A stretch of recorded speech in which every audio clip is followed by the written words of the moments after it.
Good morning students, आप सभी का एक बार फिर से स्वागत है। मैं आकाश शर्मा आप सभी के बीच में, म्यूज़िक टीचर आरपीएस स्कूल से। बेटा, जैसा कि हम ताल की बात कर रहे थे और मैंने आपको बताया था लास्ट वीडियो में, जो दो वीडियो मैंने बनाई है रूपक ताल और सूल ताल की, ठीक है। तो आज हम बात करेंगे इस ताल की। देखो, चार ताल की, ठीक है। इसमें रूपक ताल मैं आपको करवा चुका हूँ, सूल ताल भी करवा चुका हूँ। हमारे सिलेबस में चार ताल है। ये देखो, ये चार ताल हैं, रूपक ताल, सूल ताल, चार ताल, जिसको हम चौताल भी कहते हैं, और तिलवाड़ा ताल। रूपक सूल की हम बात कर चुके हैं, आज हम करेंगे चार ताल की बात, ठीक है। पैटर्न सेम वही है। रूपक ताल अगर आपको आ चुकी है, आपको समझ में आ गया था, तो रूपक, सूल ताल, चार ताल और तिलवाड़ा, इन सब का लिखने का पैटर्न और परिचय एक जैसा होता है। तो आइए अब हम बात करेंगे इस चार ताल की, कि इसको लिखना कैसे है, कैसे हम इन 12 मात्राओं को कितने विभाग में बांटेंगे, किस तरह से बांटेंगे, किस तरह से इसके बोल होंगे। और आप जब इस वीडियो को देखेंगे तो आपको बहुत अच्छे से समझ में आएगा। साथ साथ आपको इसको फेयर नोटबुक में लिख लेना बच्चों। तो बच्चों, अब हम बात करेंगे इसकी, हमको टेबल कैसे बनानी है, इसको हम कैसे लिखेंगे, इन 12 मात्राओं को कैसे लिखना है। ये वही पैटर्न है जैसा कि हमने सुल्तान में किया था। इसमें 12 मात्राएं आप देख सकते हैं, 1 2 3 4 5 6 7 8 9 10 11 12। ये एक ही पेज पर नहीं आ रहा था, तो इसलिए हम ऐसे भी लिख सकते हैं। ये एक पैटर्न है, इससे गलत नहीं होगा। तो हमने 6 ऊपर लिख दी, 6 नीचे लिख दिए हैं, और इनके विभाग बना दिए हैं। हर विभाग में दो दो मात्राएँ होती हैं। 1 2 3 4 5 6, 6 विभाग हैं, और मात्राएं कितनी है हमारी 12। तो उनको डिवाइड किया हमने 12 से 6 से, मतलब 6 से 12 को डिवाइड किया, तो क्या हुआ, दो दो मात्राएं हमको मिल गई है हर विभाग में, ठीक है। तो इसका मात्रा की जगह मात्रा वैसे ही वही पैटर्न है। चिन्ह में देखो, इसकी ताली मैं बता देता हूँ। पहली मात्रा पर ताली है, फिर दूसरी ताली है 5वीं मात्रा पर, फिर तीसरी ताली है 9वीं मात्रा पर, फिर चौथी ताली है 11वीं मात्रा पर। मतलब पहली, 5वीं, 9वीं और 11वीं मात्रा पर तो ताली होती है, और तीसरी और 7वीं मात्रा पर खाली होती है। इसके शब्द देख लीजिए। बोल, एक गुण लिखेंगे। एक गुण का मतलब वही है, एक मात्रा पर एक बोल।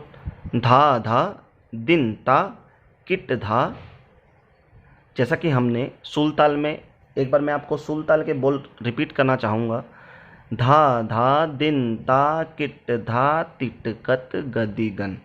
देखो, सेम टू सेम ये शब्द और ये शब्द एक जैसे हैं, सिर्फ ये जो है ये कुछ अलग है। ये क्या हुआ है, कुछ ऐड क्या हुआ है, 10 और 12 मात्रा के ताल है। ताल जो चार ताल है इसमें 12 मात्राएं हैं, और जो सूल ताल है उसमें बच्चों 10 मात्राएं होती हैं। इनमें फ़र्क क्या है ये देख लीजिए। धाधा, दिनता, किटदा, तिटकत, गदिगन, ये तो सेम वैसा ही है, लेकिन बीच में एक विभाग इसमें ऐड होता है। कौन सा, ये वाला। देखो, इस विभाग को यहाँ पर ऐसे ऐड कर देंगे। धाधा, दिनता, किटधा। किटधा के बाद फिर से एक बार ये दिनता रिपीट हो जाएगा, और तिटकत गदिगन एज इट इज़, जैसा आपको सुल्तान में बताया गया था वैसा ही है। और इसकी ताली खाली थोड़ी चेंज हो जाती है। उसमें तीसरी और 9वीं मात्रा पर खाली थी, इसमें तीसरी और 7वीं मात्रा पर खाली है। और तीसरी और 7वीं मात्रा पर 0 0 लिखने से क्या होगा, पैटर्न हमारे पास सामने आ जाएगा कि काटा 2 3 4, पहली, दूसरी, तीसरी, चौथी जो ताली है, पहली, 5वीं, 9वीं और 11वीं पर, और खाली पहली और दूसरी खाली किस पे है, तीसरी और 7वीं पे। तो बेटा, ये आपका एक गुण है, और इस एक गुण को अब आप दुगुन में कैसे लिखेंगे, जैसा कि मैंने आपको बताया था। दुगुन लिखेंगे, इसके नीचे यहाँ दुगुन लिखेंगे हम। जैसे यहाँ पर मैं लिख देता हूँ, एक एग्जाम्पल दे देता हूँ आपको लिखकर। दुगुन ऐसे लिखेंगे। अब दुगुन के बाद हमको क्या करना है कि दुगुन में मैंने आपको बताया था कि एक मात्रा और बोल कितने होने चाहिए, 2। तो धा धा यहाँ आ जाएगा, देखते रहिए जो मैं पेन से कर रहा हूँ। धा धा यहाँ आ जाएगा, फिर दिनता यहाँ आ जाएगा, फिर किट धा। किट को ऐसा ही लिखना है, किट को ऐसा ही लिखना है, फिर धा को ऐसा लिखना है, और सबको पूरे को ऐसे हम बंद कर देंगे। किट धा, फिर दिनता आ जाएगा 4 पर, फिर तिटकत आ जाएगा 5 पर, ऐसे लिखना है, तिट और कत लिखकर फिर पूरे को बंद करना है। फिर गदिगन आ जाएगा 6 पर। तो जैसा ऊपर आएगा वैसा ही नीचे आ जाएगा, क्योंकि रिपीट करना है डबल। तो धा धा, दिनता, किट दा, दिनता, तिटकत, गदिगन, ये एक गुण है। दुगुन में धा धा, दिनता, किट धा, दिनता, तिटकत, गदिगन। धा धा, दिनता, किट धा दिन ता तिटकत गदिगन। ये हमारा एक गुण और दुगुण, तीन गुण अगर कोई पूछता है तो तिगुन में भी आपको उसमें तीन तीन मात्राएं ऐड हो जाएगी, 4 गुण में चार चार बोल ऐड हो जाएंगे।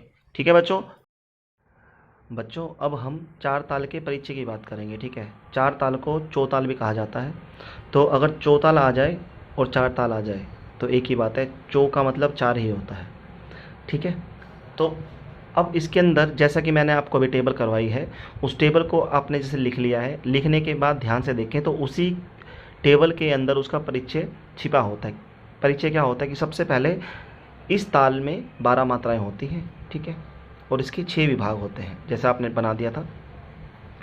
और 6 विभाग में हर विभाग में कितनी कितनी मात्राएं होती हैं, 2-2, जैसे मैंने लिख दिया, ऐसे लिख सकते हो आप, 2-2-2। ये देखो हर विभाग में 2-2 मात्राएं हैं।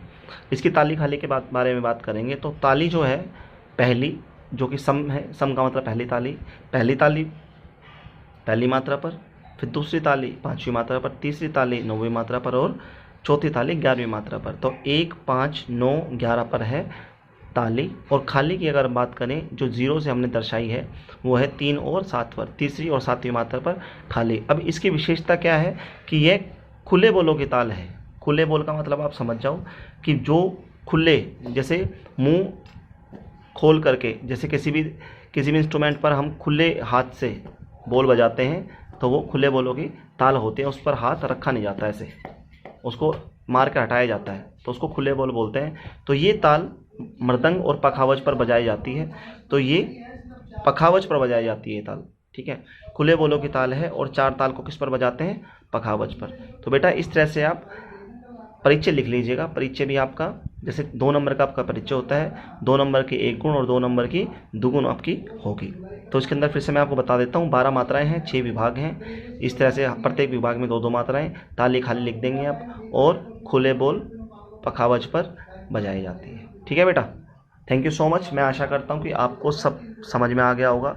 अगर आपको कुछ भी समझ में ना आए तो मुझे आप कॉल कर सकते हैं, मुझसे पूछ सकते हैं कोई भी बात को, और आप इसको फिर नोटबुक में नोट कर लीजिए। Thank you so much, have a nice day.